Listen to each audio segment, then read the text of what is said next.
क्या आपने कभी सोचा है कि कैसे सिर्फ एक युद्ध, जी हां, सिर्फ एक युद्ध पूरे उपमहाद्वीप का भविष्य तय कर सकता है? आज के इस एक्सप्लेनर में हम 1761 के पानीपत के तीसरे युद्ध की बात करेंगे। लेकिन हम सिर्फ तलवारों और खून खराबे की बात नहीं करने वाले। हम इसे एक ऐतिहासिक और भू-राजनीतिक भूकंप के नजरिए से देखेंगे, जिसकी गूंज ने भारत की नियति को हमेशा के लिए बदल कर रख दिया। आधुनिक इतिहास की वो कौन सी अकेली घटना है जिसने अनजाने में, मतलब बिना किसी इरादे के, पूरा भारतीय उपमहाद्वीप ब्रिटिश ईस्ट इंडिया कंपनी की झोली में डाल दिया? है ना एकदम हैरान करने वाला सवाल। और सबसे बड़ी बात तो ये है कि इस महायुद्ध का जो असली विजेता था ना, वो तो युद्ध के मैदान में कहीं मौजूद ही नहीं था। ये कैसे मुमकिन हुआ, चलिए इसे डिकोड करते हैं। लेकिन उस भयंकर दिन तक पहुंचने से पहले जरा थोड़ा पीछे चलते हैं, उस दौर में जब मराठा साम्राज्य अपने बिल्कुल चरम पर था।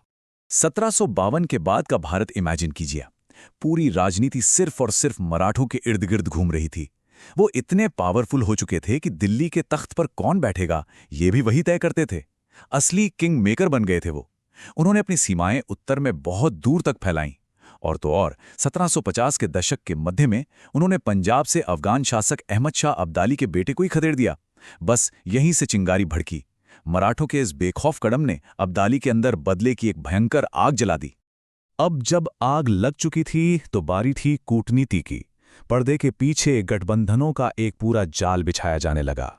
अगर हम उस वक्त के राजनीतिक समीकरणों को देखें तो हालात बड़े दिलचस्प थे।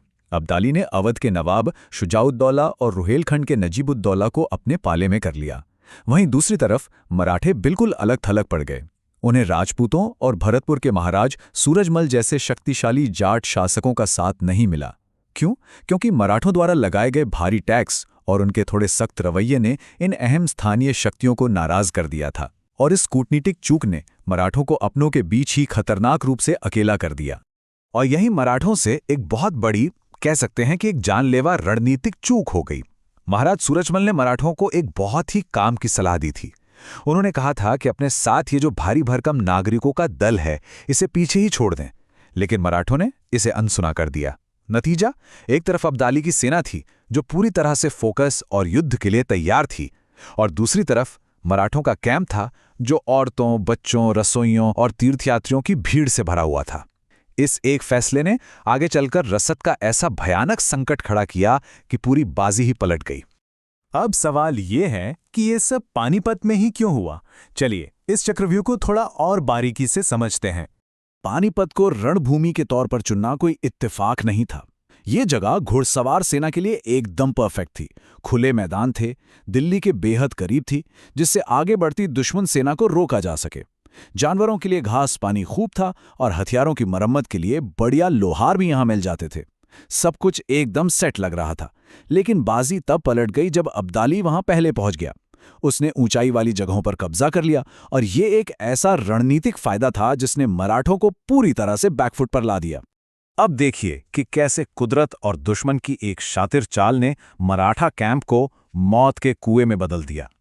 जनवरी की कड़कड़ाती ठंड और भारी बारिश, नीचे वाले इलाकों में पानी और कीचड़ भर गया जहां मराठों के टेंट लगे थे। ऊपर से दुश्मन सेना ने पीछे से आने वाले सारे सप्लाई रूट काट दिए। ना खाना आ सकता था, ना मदद। कैंप में भुखमरी फैलने लगी। जानवरों के मरने से बीमारियां और मलेरिया फैल गया। इस खौफनाक नाकेबंदी ने मराठों को इस कदर तोड़ दिया कि उन्हें हताशा में भूखे पेट ही हमला करने पर मजबूर होना पड़ा। और फिर आया मकर संक्रांति का वो दिन जो इतिहास के पन्नों में एक दर्दनाक त्रासदी बन गया। उस दिन युद्ध के मैदान में जो हुआ वो रोंगटे खड़े कर देने वाला है।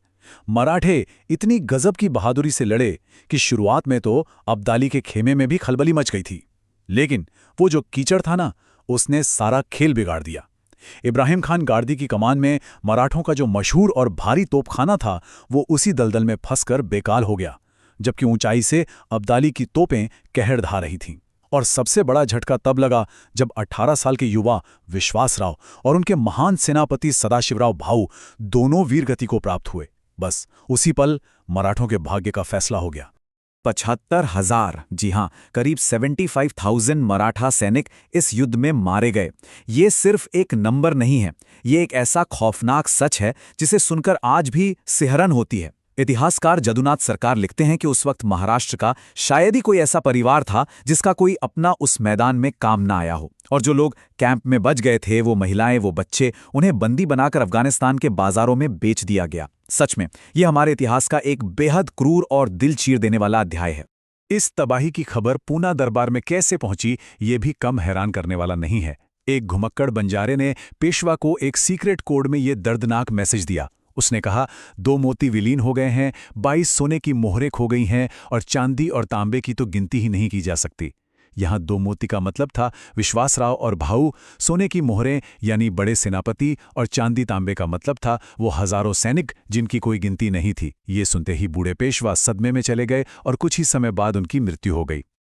लेकिन इस पूरी कहानी का सबसे बड़ा क्लाइमैक्स अभी बाकी है। इस युद्ध का असली विजेता कौन था? जरा इस दौर की घटनाओं पर गौर कीजिए, आपका दिमाग हिल जाएगा। कैसे महज 7 सालों के अंदर ब्रिटिश ईस्ट इंडिया कंपनी ने पूरे उपमहाद्वीप पर अपना कब्जा जमा लिया। 1757 में उन्होंने प्लासी जीता, डचों को हराया, फ्रांसीसियों को बाहर किया, और 1761 में जब भारत की 2 सबसे बड़ी ताकतें मराठे और अफगान पानीपत में लड़ लड़कर एक दूसरे को खत्म कर रहे थे, ठीक उसी वक्त अंग्रेज शांति से बंगाल में अपनी ताकत और पैसा बढ़ा रहे थे। और इसी का नतीजा था 1764 के बक्सर युद्ध में अंग्रेजों की वो जीत जिसने भारत की गुलामी तय कर दी। इतिहासकार जीएस सरदेसाई ने क्या खूब कहा है, पानीपत के तीसरे युद्ध ने यह तय नहीं किया कि भारत पर राज कौन करेगा, बल्कि ये तय कर दिया कि कौन नहीं करेगा। और यही इस एक्सप्लेनर की सबसे अहम बात है। इस युद्ध ने भारत में एक इतना बड़ा पावर वैक्यूम, एक सत्ता का खालीपन पैदा कर दिया जिसे कोई नहीं भर पाया। अब्दाली को भी भारी नुकसान उठाकर वापस लौटना पड़ा, और मराठे, जो पूरे भारत के एकमात्र उत्तराधिकारी बन सकते थे, वो रेस से बाहर हो गए। और इसी खालीपन ने अंग्रेजों के लिए भारत के दरवाजे पूरी तरह खोल दिए। तो जाते जाते आपके लिए एक सवाल छोड़ रहा हूं, अगर इतिहास हमारा सबसे बेहतरीन टीचर है तो पानीपत में क्या सिखाता है? ये हमें बताता है कि अहंकार, आपसी फूट और अपने आसपास पनप रहे असली अनदेखे खतरों को नजरअंदाज करने की कितनी भयानक कीमत चुकानी पड़ सकती है। 1761 की उस एक दुखद सर्दियों ने पूरे उपमहाद्वीप का नक्शा ही पलट दिया। सोचिए, अगर उस दिन कुछ फैसले अलग लिए गए होते तो आज हमारा इतिहास क्या होता। इस एक्सप्लेनर में मेरे साथ जुड़ने के लिए आपका बहुत बहुत शुक्रिया।